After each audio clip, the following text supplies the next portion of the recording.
y deberíamos estar caminando hacia un escenario de transformación. Entonces, pero no es real, no es viable en este momento, ahora, ¿no es cierto? Pero digamos el ahora es más lograr al menos la resiliencia para sobrevivir. Entonces, en esa lógica, la capacidad de manejar la incertidumbre y el cambio nos va a permitir la flexibilidad y la diversidad. Hay una necesidad de flexibilidad a nivel individual, organizacional y sistémico. Si estamos en una ciudad que no va a llover, a nivel individual tendríamos que tener atrapanieblas en el edificio o generar sistemas de ahorro de agua o buscar formas de individualmente resolver nuestro problema de energía. Tener un tanque de terma solar, poner paneles fotovoltaicos y comenzar a apuntar a nuestra ¿no es cierto?, autosostenimiento. A nivel individual, ¿qué podemos hacer? A nivel barrial, ¿qué podemos hacer para que haya luz en las calles? Comienza a pensarse diferente en los sistemas. A nivel organizativo también. Y por supuesto sistémico. O sea, el enfoque ecosistémico, que no voy a entrar a tallar porque estoy segura que Dora lo va a desarrollar, nos lleva justamente a esta mirada holística, integradora, abarcativa, donde todos los elementos tienen que ver entre sí. Entonces, un enfoque sistémico donde cada nivel es capaz de responder a circunstancias impredecibles de cambio. Al contrario, apoyarse en sistemas de control rígidos que buscan la estabilidad tienden a erosionar y facilitar el colapso de los sistemas socioeconómicos. O sea, esta incapacidad de reconocer el proceso de cambio en el que nos encontramos nos puede llevar al colapso. Entonces, para eso, la flexibilidad, la descentralización e instituciones autónomas capaces de decidir por sí mismas, ¿no?, incrementan la resiliencia. Si estoy viendo que el río está subiendo de nivel y no tengo capacidad de decisión para hacer algo, ¿no?, ¿cómo voy a poder reaccionar cuando se supone que el río no debería subir de nivel? Y nadie está preparado para eso, pero hay una institución ahí, ¿qué hace? ¿Qué hace ese municipio distrital? ¿Qué hace esa comisaría? ¿Qué hacen esos bomberos? ¿Son capaces de reaccionar o no? Ahora, normalmente, si hay instituciones descentralizadas, potentes y capaces, pueden actuar más rápidamente y se supone que son más capaces para responder a las necesidades y sugerencias locales. Y por lo tanto, los procesos participativos de nivel micro se vuelven urgentes, necesarios de establecerse nuevamente. Entonces, en base a esa conceptualización, miremos un poco los discursos y los enfoques de desarrollo que hay, por lo menos acá en Lima. Y cómo podemos construir un conocimiento del territorio participativo más resiliente. Entonces, ¿qué encontramos? Encontramos que para hacer una construcción social del conocimiento, del territorio, de la ciudad y de la situación frente al cambio climático, etc., en donde la infraestructura ecológica es nuestro principal aliado, pues necesitamos todos los tipos de conocimiento para que puedan entenderse entre sí y construir acuerdos, que eso es concertar. Entonces, el conocimiento técnico, experto, tácito, comunitario, todo conocimiento es válido y es importante y tiene que ser incorporado. O sea, no podemos hacer más, ¿no es cierto?, propuestas, y espero que ustedes tampoco las hagan en sus trabajos, en donde no establezcamos estos tipos de conocimientos, qué piensa cada quien, y los incorporemos en el proceso de análisis y en el proceso de formulación de la propuesta. Cada uno de estos tipos de conocimiento tienen que estar incorporados. Y eso significa concertar también distintos enfoques, por ejemplo, sobre el agua, que yo, por lo menos a partir de entrevistas y todo el trabajo con LIGUA, he ido identificando. Por ejemplo, hay un buen grupo de personas que piensan que el agua es una mercancía. Ayer mismo me decían, no, pero es un bien privado, que tiene un valor de mercado, ¿no? Tiene precio. Entonces, ¿tiene precio el agua que le damos a las aves? ¿Quién paga el agua que las aves tienen que beber? ¿Quién paga el agua que necesitan estos espacios de biodiversidad en las unidades ecológicas? Los cactus, las cactáceas, ¿quién paga por esa agua? O sea, ¿el agua es una mercancía? Y hay una mirada muy fuerte de personas que piensan que si no hay alguien que pague, entonces no tiene derecho. Ojo, es cierto. Hay otro grupo de personas que piensan que el agua es un derecho humano y es un bien social. O sea, si yo para vivir necesito agua y no tengo dinero para pagarlo, tengo derecho al agua de todas maneras. Es un mínimo derecho elemental el agua para los seres humanos y todos los seres vivos en realidad. Y se concentran en trabajar, ¿no es cierto?, en el tema de la justicia social respecto al agua, en donde por lo menos exista un mínimo flat de metros cúbicos que todos tengan derecho, ¿no es cierto? En Durban, por ejemplo, a todos les dan de regalo 20 cubos de agua al mes. ¿Dónde? Durban, Sudáfrica. Mínimo. Simplemente porque existo y soy sudafricano, tengo derecho a mis 20 cubos y no tengo que agarrar de plata en mi bolsillo para pagar por ello. No. Todos tienen derecho. Y el Estado se los da y va con camiones cisterna y se los pone en la casa. Entonces, hay un mínimo elemental. Es más, Naciones Unidas ha reconocido el derecho al acceso al agua. La Constitución peruana no lo hace. Carlos Cuesta es uno de los que más ha movido para que se cambie esto en el país. Hay otros que piensan que el agua es un bien sociocultural y ecológico. Es decir, el agua es es un elemento natural, por supuesto, pero que tienen derecho todos los seres vivos. Y así como hay incluso esta lógica del agua como bien económico, mercancía, como derecho humano, también hay quienes dicen que es un recurso natural finito, que se acaba, que se nos está acabando, y en especial acá en Lima, toda la parafernalia de inversiones para poder tener agua.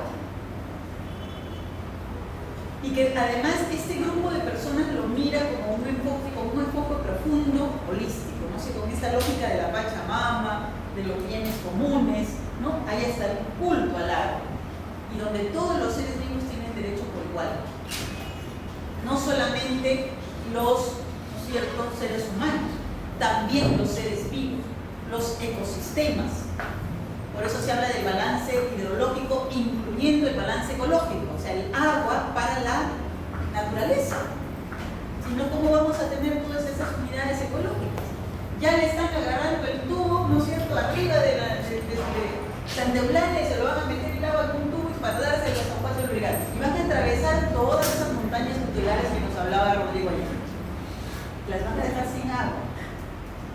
¿O les van a dar agua? ¿Cómo vamos a ver? O sea, ¿quién tiene más derecho a agua? ¿Cómo se hace el balance entre los derechos de todos, incluidos los ecosistemas? Y hay este grupo de personas que son generalmente vinculadas a comunidades campesinas que tienen una mirada completamente diferente respecto al agua. Entonces, si les van a dar agua en un reservorio, para ellos igual es un insulto, porque tiene que ser hecho con sus propios procesos naturales. Y aquí yo me acuerdo mucho de las comunidades defendiendo, los ronderos defendiendo las lagunas allá en Cajamarca. O sea, son los guardianes del agua. Fíjense, o sea, y allí no hay cómo que les expliques, ¿no?, que el oro que es una mercancía. Nada. Es su vida, es su mundo. Entonces, ¿cómo se hace un balance entre estas distintas miradas? Y la última, que es una mirada más sectorial, que llamo yo, pero que también ve el agua como un bien económico, que le encanta meterle el agua con un tubo, ¿no? Más fácil, metemos el agua en un tubo y ya está. Infraestructura, ¿no? Y esto es muy ingenieril, es una lógica de ingeniería. Hasta Julio decía, ¿no?, bueno, lo que tenemos que hacer es todo el agua del río Surco, mejor la entubamos y ya está, mejor, resuelto. El canal, el parque, chao. Entubo el río Surco, pues, se acabó, ¿no? O sea, la lógica es otra. Hay incluso propuestas de entubar el río Rímac, canalizarlo, venderlo, ¿no? O sea, ¿qué está haciendo el Parque Río Rímac? Lo está, ¿no?, controlando, metiendo la naturaleza dentro de estructuras y después se va a desbordar, ya lo sabemos otra vez. Entonces, pero ¿cómo se hace para balancear estas miradas y estos enfoques y estas lógicas diferentes en medio de todo lo que estamos pasando?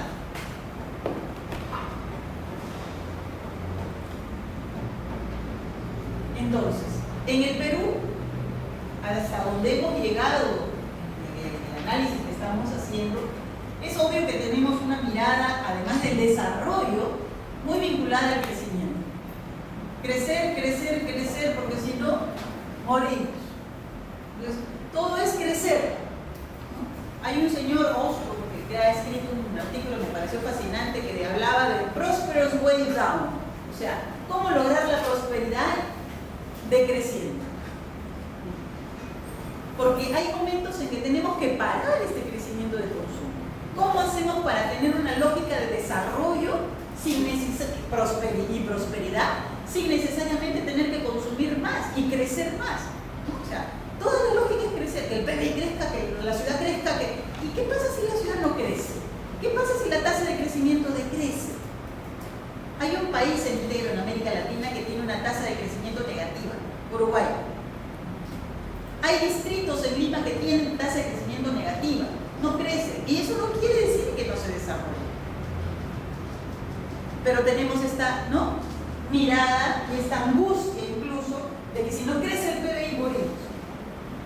La otra, a nivel macro regional, y bueno, ayer es obvio, ¿no? El rol de Sedapal es un rol poner los tubos, poner la conexión, o sea, y tampoco no estoy que esté criticando a nadie, ¿no? Pero tiene una mirada sectorial. Es el agua y es el saneamiento que nos están dando, nos están dando el tubo, nos están dando el caño, o sea, sale el agua, o sea, tiene que funcionar todo eso. O sea, no estoy criticando ninguna mirada, necesitamos ingenieros que hagan estas cosas.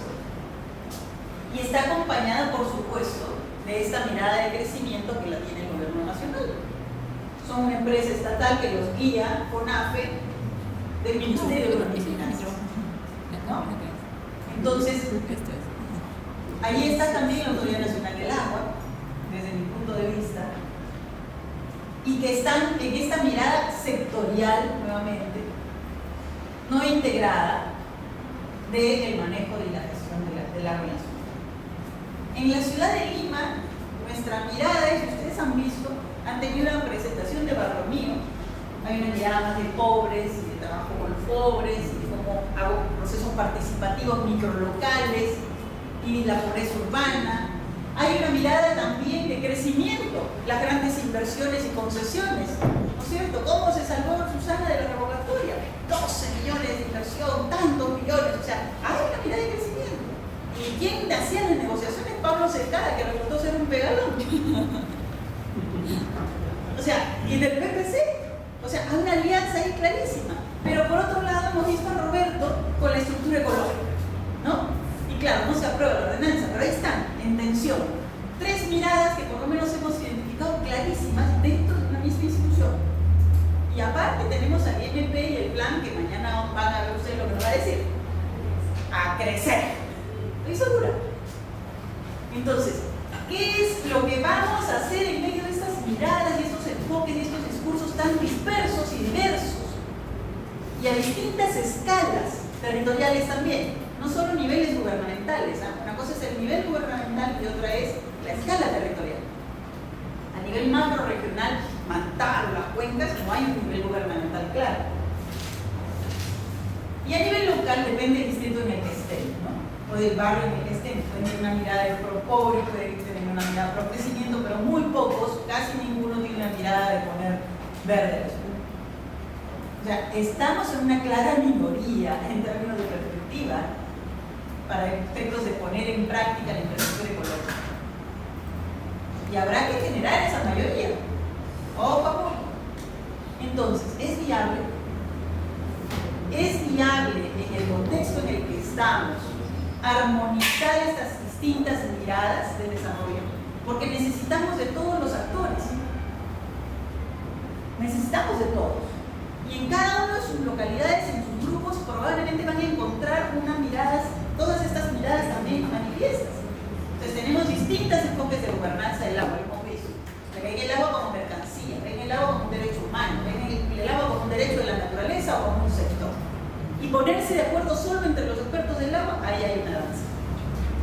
La ciudad también, la ven como una ciudad global, ¿no es cierto? Todo un discurso de la ciudad global, me llegó un YouTube que me toca Carlos Franco justo, de una empresa chilena, imagina, que está feliz vendiendo departamentos tipo ciudades globales en Tokio y en Nueva York. Ya estamos al nivel de estas ciudades porque vendemos departamentos, estudios de 25 metros cuadrados. ¿No? Imagina, estaba feliz con su YouTube diciendo ya vendí 750, 25 metros cuadrados. Me valió una reunión con Gina Sherpena, directora nacional de vivienda, corriendo y dije, ¿qué pasó? El reglamento dice por lo menos 45. ¿Cómo es que se están vendiendo viviendas de 25? No puede ser. Mira el video. Oh, ¿cómo? Y me lo ha mandado desde el ministerio. O sea, hay pues, ¿no?, informalidades por todos lados. Pero lo cierto es de que hay este discurso de ciudad global. También hay un discurso de la ciudad popular. Y que miren la ciudad popular y no salen de ella y sacarlos para que vean toda la ciudad, no el pase. Miran su barrio, su movilización social, ¿no? Hay todo un discurso y un grupo de gente que está, incluso hay libros, ¿no?, en la ciudad popular. No, que la otra ciudad, ellos tienen plata, que se las arreglen solos. Ni siquiera la quieren mirar para no integrar las naciones, no se puede hacer eso. Y otros que están mirando la ciudad como verde, pero no conversan tampoco con los demás. O sea, está mal. Tenemos que conversar con todos, inclusive con Imagina. Y explicarle, oye, no te pases, 25 está mal, tiene que ser más, oye, más verde, ¿cómo haces para poner tantos metros cuadrados de verde por persona? O sea, tenemos que conciliar y armonizar estas miradas para lograr, digamos, la oferta de una ciudad más sostenible en Lima, ¿no es cierto? Y por supuesto también hay una mirada sectorial en la ciudad inteligente. La ciudad se va a movilizar con semáforos inteligentes, con todas las fotografías, controlando la seguridad por todas partes en un sistema, ¿no es cierto? Con todo funcionando hasta con sistemas de sensores en los contenedores de basura para que cuando se llenen me avise y yo voy con bicicletas que toman fotos y, o sea, no, está bien. O sea, nadie va a criticar eso, ¿no es cierto? Yo no estoy criticando, por favor, pero hay personas que piensan que ahí está toda la solución. Y lo que estoy postulando aquí es que cada uno tiene un pedacito de la solución. Y tenemos que ponernos de acuerdo para construir una propuesta integradora. Entonces, ¿cuál es la forma urbana? También detrás de esto hay todo un discurso sobre cuál es la forma urbana. Por ahí ya la paramos. Y esto nuevamente está conectado con enfoques de desarrollo, pro crecimiento, pro pobre, pro vida, ¿no es cierto?, o pro inversión y o sector. ¿Y es viable? ¿Es viable armonizar estas miradas y estos enfoques en un mismo territorio? ¿Es viable hacer de Lima una ciudad resiliente, sostenible, sin fragmentación ni exclusión, con estas miradas tan diversas y que a veces se encuentran entre sí y están constantemente en tensión y no conversan? ¿Cómo empezamos? En realidad el ejercicio que les hemos pedido a la hora de plantearse una estrategia es cómo resolver este dilema, porque plantear una infraestructura ecológica para Lima tiene que ser viable para todas estas comunidades. Tiene que ser abrazada, recogida y manejada a través de cada una de estas miradas. Aquel que piensa que la ciudad es solamente popular y el barrio, solo eso existe, ganarlo a que también el verde importa. No voy a mencionar el ejemplo que una vez fuimos con todos los maestristas del DPU al municipio de Lima y un experto en viviendista en su época, ciudad popular, y nos muestra una foto de la loma de no sé dónde con el barrio popular y dijo, el problema aquí no es el agua, el problema aquí no es la loma, el problema es la gente que está acá y que tiene tuberculosis y que tiene asma y se está muriendo por eso. Entonces yo levanto la mano, todos en silencio, frente a la maestría de sostenibilidad urbana del DPU, todos juntos, 30 chicos y los 5 profesores de DPU. Todos así nos quedamos en silencio y yo, disculpa, el asma, la tuberculosis es el resultado de la humedad, ¿no? claro, las lomas generan humedad y se están enfermando. ¿Y la humedad no es agua? O sea, el agua que está en el aire está generando un problema. Hay una dislocación en la relación del territorio con la gente relacionada a un recurso natural llamado agua. No, pero eso no es agua. Carcajada general. Eso fue carcajada, porque no estaba mirando el ciclo hidrológico completo. Pensaba que el agua solo es la que sale del tubo. Detrás de su mirada pro pobre había una mirada sectorial. Y bueno, todos salimos conscientes de que era un personaje en el tema de la vivienda, pero obsoleto actualmente en los temas de la ciudad. Porque si no puedes mirar la relación que hay entre la humedad y la enfermedad de los pobres, y que si manejas esta relación bien, puedes curar a estas personas también, o evitar que se enfermen, mejor dicho. O sea, ya estamos perdidos. Entonces, aquel que no tenga esta mirada holística, integradora, de ver los recursos naturales, de ver los recursos en su mirada completa, nos va a llevar siempre a que una parte de los problemas se resuelve, pero que tenemos otro, ¿no? Una parte del asunto y generamos otro en el trayecto. Los efectos inesperados, ¿no? Entonces, la hipótesis aquí detrás es obviamente armonizar estos temas y generar miradas más articuladas. Entonces, ¿cómo reconciliar? ¿Cómo concertar bajo la tensión de enfoques tan diferentes? Y que además cada uno cree que tiene su propia verdad. Lo menos que quiero que ocurra acá es que todos salgan pensando que tenemos la verdad en infraestructura ecológica. No, por favor. No, no caigamos en eso. Tenemos que ir conectándonos con los demás, al contrario, infiltrarnos, meternos y comenzar a, oye, pero fíjate, y esto y lo otro, y aquello, falta el verde, el agua, ¿no? Comenzar a introducir nuestras ideas, más bien al contrario, en los sistemas actuales de gobernanza, de gestión del territorio, de gestión de la ciudad. Y no generar un paralelo aparte, como si no vamos fritos, estamos en minería absoluta. Y de esa manera ir construyendo poco a poco los consensos, los acuerdos, poco a poco, que lleven a cambios duraderos.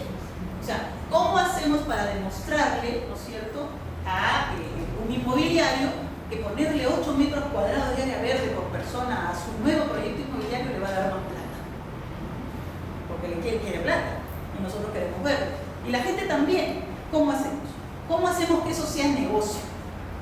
Que no cueste mucho, que realmente... O sea, ¿cómo combinamos los intereses de cada uno de estos tipos de actores? ¿Cómo demostramos a las inmobiliarias y a las constructoras que seguir apostando por la microvivienda es un fracaso rotundo y probablemente van a ir a la quiebra? Como ya han ido a la quiebra las empresas constructoras de México. 2 millones de personas han abandonado casas completas, microviviendas. Ya han entregado la llave y se han ido. Chao, no la quiero. No la pago. Bancos quebrando, constructoras quebrando. Chile, están demoliendo sus microviviendas. Las demuelen completas, los barrios enteros. Ni 15 años. Porque la gente no quiere vivir ahí. Ahí va.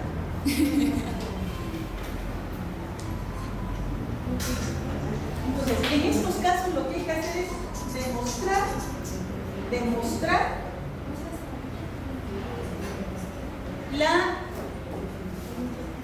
las bondades de la propuesta para todos, para que mientras menos resistencia nos den, más fácil puede entrar la propuesta. Entonces hay que demostrar que sí les conviene, y le conviene a la naturaleza, por supuesto.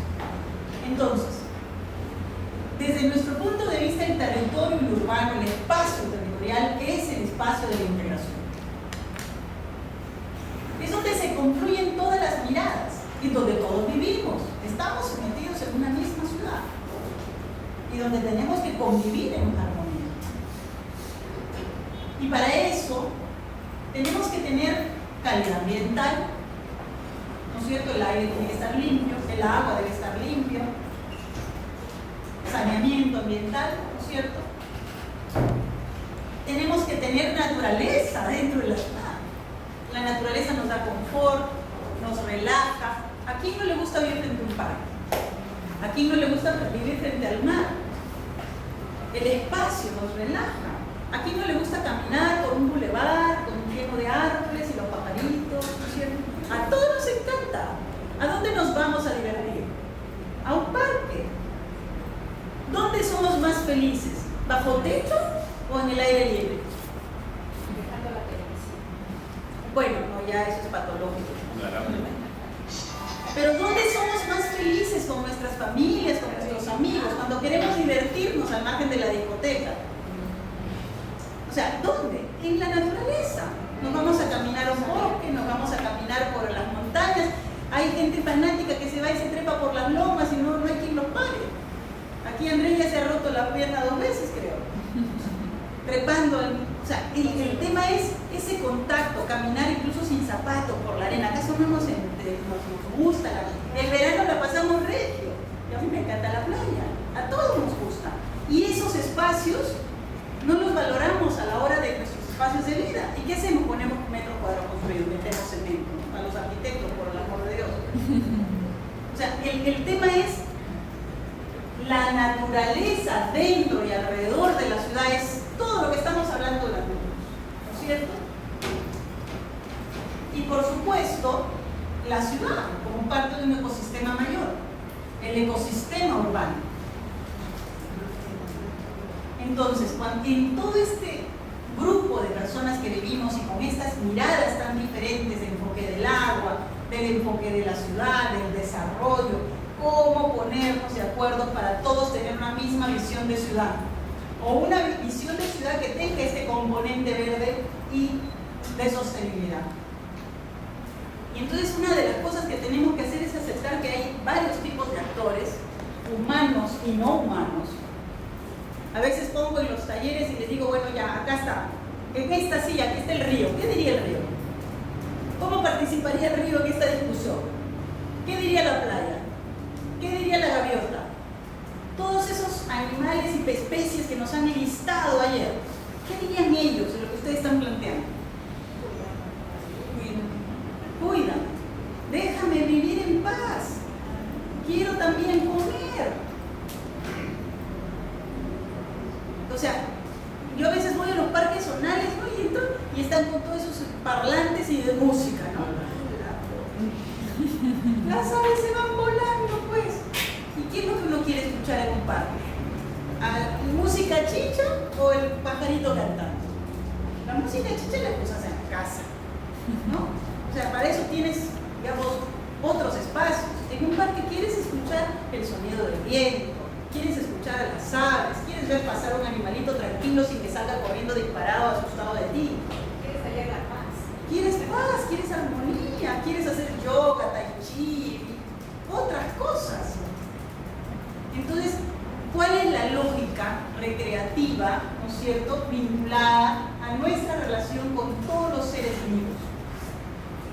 A ellos también los tenemos que involucrar.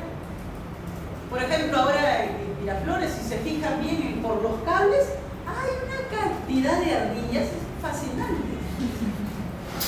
Y pasan por los cables, ya los árboles ya no son los cables, el cableado, ¿no? Entonces uno se encuentra con ardillas por todas partes. O lo que ha pasado en el parque de Kennedy, ¿no? Habían problemas de ratas, hicieron una desratización bien inteligente, ¿no?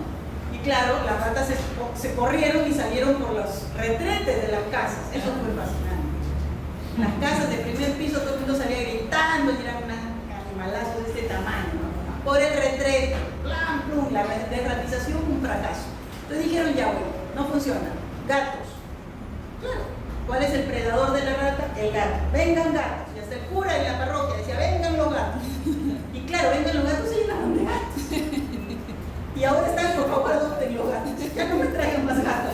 Y están esterilizando los gatos. Se les pasó la mano. Porque los gatos se comió las ratas, se comió las palomas, se comió los... O sea, y a las ardillas todos se están comiendo. Y están bien gorditos. Entonces, otros seres vivos que conviven con nosotros y que tenemos que regular y también dejarlos vivir, pero también que dejen vivir a otros. ¿Cómo hacemos, no? Todos esos elementos de tener el agua limpia, todo eso ya lo tenemos. Tenemos los estándares de calidad de agua, tenemos los estándares de calidad del aire. Incluso hay estándares de ruido. O sea, entren a la página del MINAM, busquen estándares, ahí están, ¿no? Ya hay un montón. Tenemos también esta concepción de infraestructura ecológica y de áreas verdes, actores no humanos que puedan haber, otros seres vivos. Pero tenemos que encontrar la manera de manejar sosteniblemente estas interacciones con estos distintos enfoques en la ciudad y en el territorio, en donde la ciudad no es solamente el espacio físico que habita la ciudad, sino también el entorno del cual se nutre. Y hemos estado toda la semana en esa, dándole cuáles instrumentos existen. Eso es una construcción social del conocimiento territorial. Se está dando ya. Y el territorio es muy complejo, ya lo hemos visto. En el territorio lo que tenemos son componentes físicos, que es el cielo infinito, ¿no es cierto? El aire, la luz, el calor, la radiación. En Arequipa es importantísimo el tema de la radiación. El tema de la radiación solar ya está cada vez más fuerte, cáncer a la piel, y por supuesto también nos puede servir para los paneles fotovoltaicos. Evaporación, los componentes más creados por el ser humano, ¿no? Lo que nosotros construimos sobre el suelo, los componentes bióticos, flora, fauna, microorganismos, y los abióticos, el agua, el mar, la tierra, los fósiles. Todo eso es el territorio. Eso es el territorio. Todo eso son los componentes territoriales. Y a veces nos concentramos sobre ello. Y no nos damos cuenta de todo lo demás que está en un mismo territorio. Por eso es que digo, el espacio de integración temática, el espacio de concertación de enfoques de desarrollo, es el territorio en la ciudad, que también es un territorio humano. Pero que además este territorio es un sistema cerrado y finito. Nos podemos quedar sin agua, nos podemos quedar sin flora, y sin flora no hay vegetales, no hay comida. Nos podemos quedar sin fauna, y sin fauna no hay comida tampoco, para los que no somos vegetarianos. Hablar de los recursos naturales es hablar de los sistemas de vida. Flora, fauna, comida, agua. ¿Cuánto tiempo podemos vivir sin agua? Vida. Nos morimos sin el agua. Aire. Minutos. Si no respiramos aire limpio, nos morimos. Entonces estamos hablando de un sistema de vida. Según la Constitución del Perú, el territorio es el espacio geográfico que comprende el suelo, el subsuelo, el dominio marítimo e insular y el espacio aéreo que lo cubre. Fíjense, es una perfecta definición. Acabo de mostrarles la definición científica y está la definición política. Ese es el territorio. Artículo 54 de la Constitución. La de Fujimori, esa, la nuestra. La nuestra. Ahora, ¿qué significa esto? Que los términos tierra, definidos en la Constitución Política para Uso Agrario, así como suelo, definido en la Ley Orgánica de Municipalidades para Usos Urbanos, y la legislación de municipalidades y la legislación ambiental como recurso natural suelo, y subsuelo, definido en la legislación minera, aire y agua, todos son parte del territorio. ¿Sí? Todo. Entonces, nuestra legislación sectorializada, el agua lo ve la Autoridad Nacional del Agua, la tierra lo ve el Ministerio de Agricultura, el suelo urbano lo ven las municipalidades y el Ministerio de Vivienda, el suelo como recurso natural, suelo, lo ve el Ministerio del Ambiente, el aire, si es Ministerio de Transporte, para usar el aire para volar o usar espacios de lanzamiento de radiaciones, es transportes y comunicaciones, si no, es calidad del aire, ambiente, ministerio. Y el agua, nuevamente. Entonces, cada uno de estos tiene una mirada sectorial. Está pensado y estructurado el gobierno para trabajar cada uno de estos espacios en forma sectorial. Pero todos estos son componentes de un solo espacio geográfico llamado territorio. Entonces, ¿dónde es que se da la integración y la articulación de estos temas sectoriales? En el territorio. Ahora, dentro del territorio están las ciudades. Y el espacio urbano tiene una dimensión natural, tiene una dimensión histórica, ¿no es cierto? Tiene dimensiones físicas y materiales, tecnología, todo lo que hemos hablado, y hay recursos sociales y culturales. Hay patrimonio histórico, hay sociedades, son grupos humanos que interactúan entre personas y sectores públicos, privados, empresas, universidades, etc. Y hay desarrollo de tecnología, porque es un territorio construido, transformado por nosotros, creado por nosotros, no es natural, ¿no es cierto? Nosotros lo creamos. Y allí entonces en esa tecnología tenemos que ver el balance de energía, el balance de los recursos hídricos, el ciclo de vida de los materiales, la calidad del aire, los materiales limpios, todos estos procesos de construcción sostenible que hay ya montones de gente que estamos trabajando. Entonces, el espacio de integración también se da en la ciudad, es una integración social, económica y ambiental. Y entonces el concepto de desarrollo sostenible se expande. Fíjense. Es decir, preservar los recursos existentes a la vez que se estructura y se regula el crecimiento y la inversión. Porque estamos transformando el territorio con inversión. Por lo tanto, la sostenibilidad no solo apunta a proteger el derecho de las siguientes generaciones, pero también requiere de inversiones para las siguientes generaciones. No vamos a negar el hecho de que necesitamos una vivienda, y es un derecho humano tener una vivienda. Y es un derecho humano tener agua. Y el agua se la tenemos que dar con un tubo, sí. Y una casa que se construye. Y eso necesita una inversión, sí. Entonces, crear el patrimonio del futuro es parte de la sostenibilidad en la ciudad. Y a veces esto se piensa como que, uy, no. O sea, yo me acuerdo mucho, hace varios años atrás se formó una red nacional de ambientalistas. Y yo parecía, ¿y ustedes quiénes son? Foro Ciudades para la Vida. Eran pues conservacionistas, biólogos, o sea, ¿qué haces tú acá? Nos dijeron eso. ¿Ustedes qué hacen acá? Ustedes son el enemigo. ¿Qué? ¿Por qué? Es que las ciudades son los destructores de todo. Momento, le digo, ¿y dónde vives tú?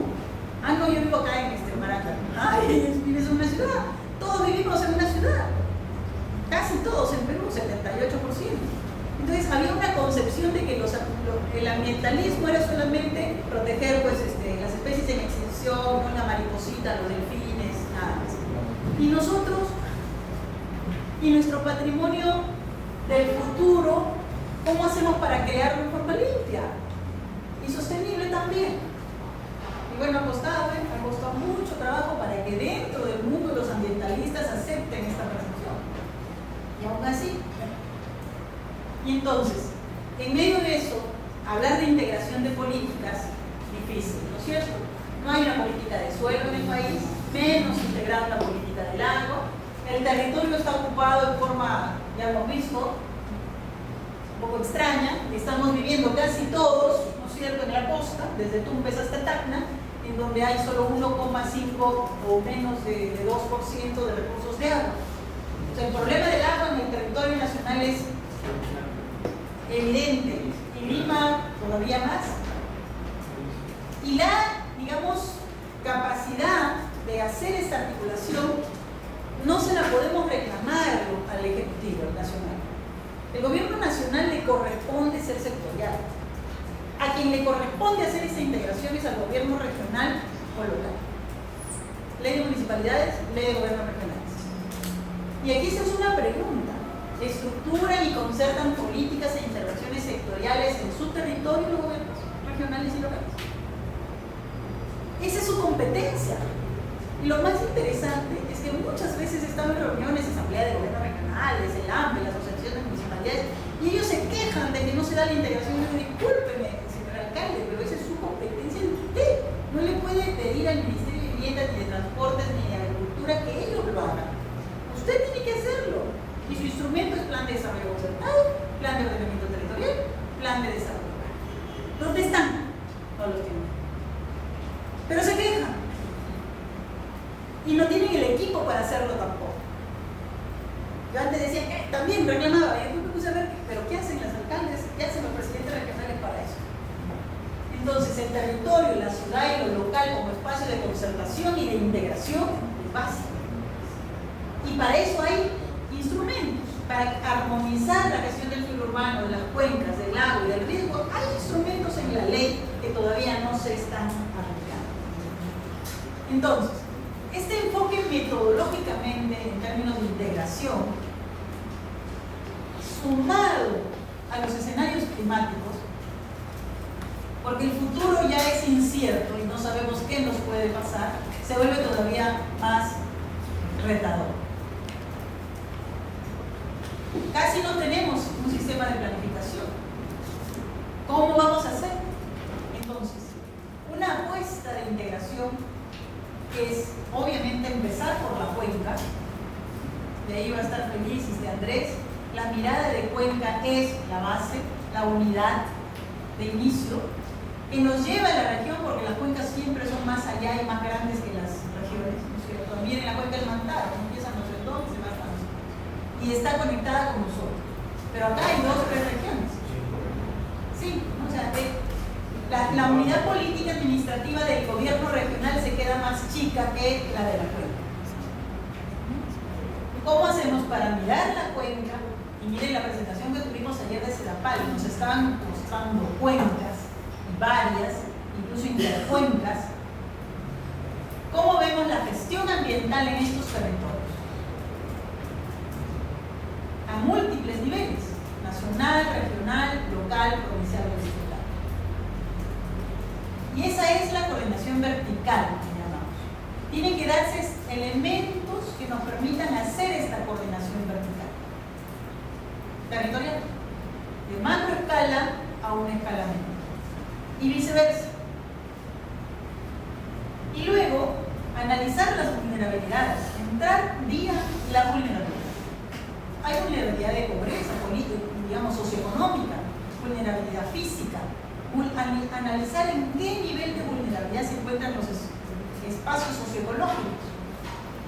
Ver el riesgo climático que los escenarios nos están planteando y analizar nuestra gobernanza del agua.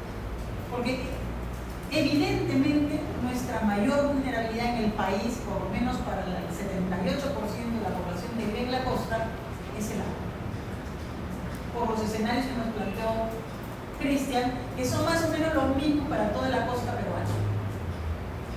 Pérdida grave de precipitación o aumento peligroso del calor.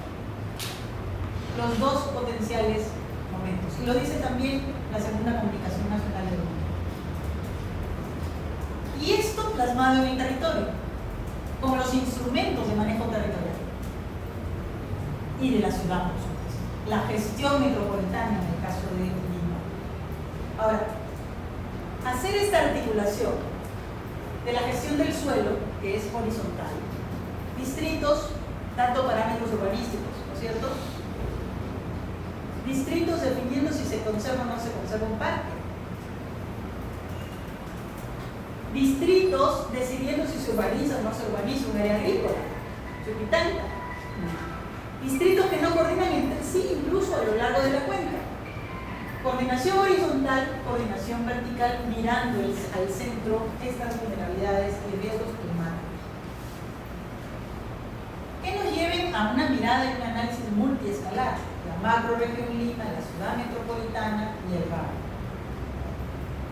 Un desarrollo sostenible con adaptación va a tener que mirar todos estos elementos. Eso sí no es trabajo de su estrategia, por supuesto, es solamente una apuesta metodológica de la gestión ambiental.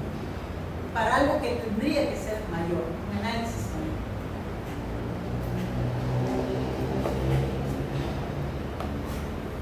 ¿Y con qué instrumentos podríamos trabajar?